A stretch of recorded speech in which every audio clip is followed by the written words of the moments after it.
इस वीडियो में हम बात करेंगे कि हम कैसे जानते हैं कि ज़मीन की एक कोर है और ये कोर एक माया बैरूनी कोर और एक ठोस अंदरूनी कोर से बनी हुई है।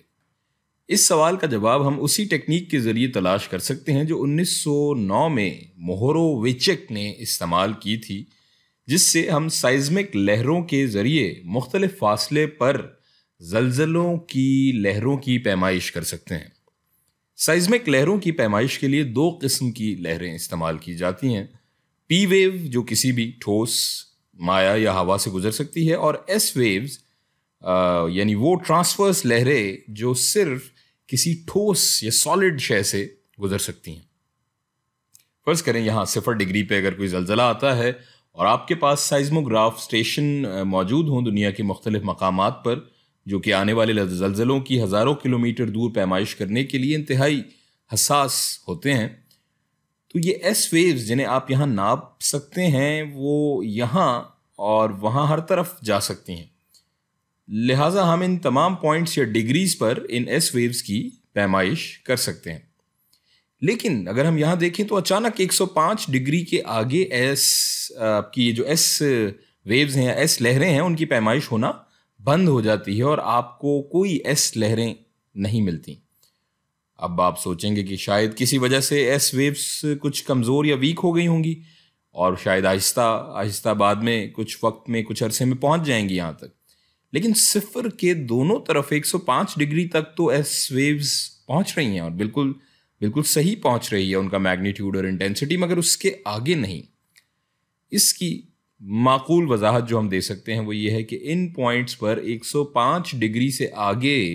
कुछ ऐसा मवाद आ गया है जिसमें से एस वेव्स नहीं गुजर सकती। और जैसा कि हम जानते हैं कि एस वेव्स सिर्फ सॉलिड या ठोस मीडियम में सफ़र करती हैं, इसलिए हम ये फ़र्ज़ कर सकते हैं कि ये 105 डिग्री के आगे किसी परत में, ज़मीन की किसी परत में कोई लिक्विड या कोई माया मवाद आ गया है, जिसकी वजह से एस वेव्स के शैडोज या उसके साए बनना शुरू हो गए हैं एस वेव्स की बजाय।